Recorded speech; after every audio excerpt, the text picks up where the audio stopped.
sommaire, Grand Cru Kessler, le domaine Schlumberger. Mon coup de cœur ce soir, c'est un Maury. Et pour finir, un petit objet insolite. Vous avez dit le Grand Cru Kessler, on part sur Guebwiller. Exactement. Guebwiller, c'est la seule commune en Alsace où il y a 4 grands crus. Le Kessler, le Sering, le Kitterlé et le Spiegeln.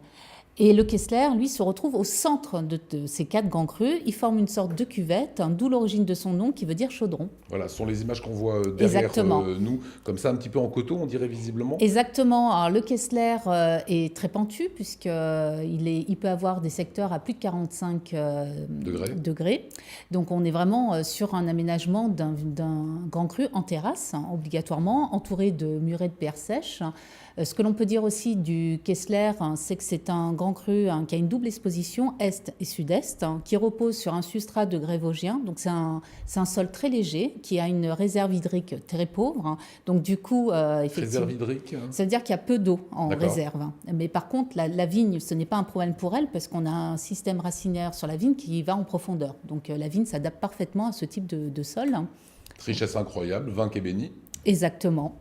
Et donc... Voilà, non, je dis, vous me décrivez un terreau, voilà, qui est très propice, un terroir qui est très propice à faire du très bon vin. Du très grand vin, effectivement. Et puis, il y a surtout les grands vins ont toujours été connus sur Kessler. Déjà au 8e siècle, les moines de l'abbaye de Murbach avaient déjà constaté la qualité des vins du Kessler. Une petite anecdote ?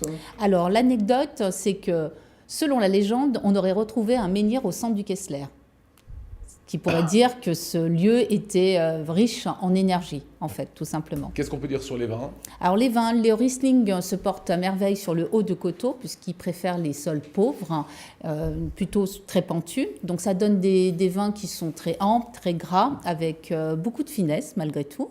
Et le bas de coteau, on va plutôt privilégier le Gewürztraminer et le Pinot Gris, qui lui préfère les sols plus profonds, avec un peu plus d'argile. Et là, ça va donner des vins vraiment plus opulents, avec vraiment une belle structure. On parle là de grands crus, quel est le domaine à nous conseiller ? Alors le domaine Schlumberger, qui est un domaine familial, qui est propriétaire de 22 hectares sur les 29 que compte le Grand Cru, c'est des vins remarquables. On a rencontré Thomas Schlumberger. On regarde.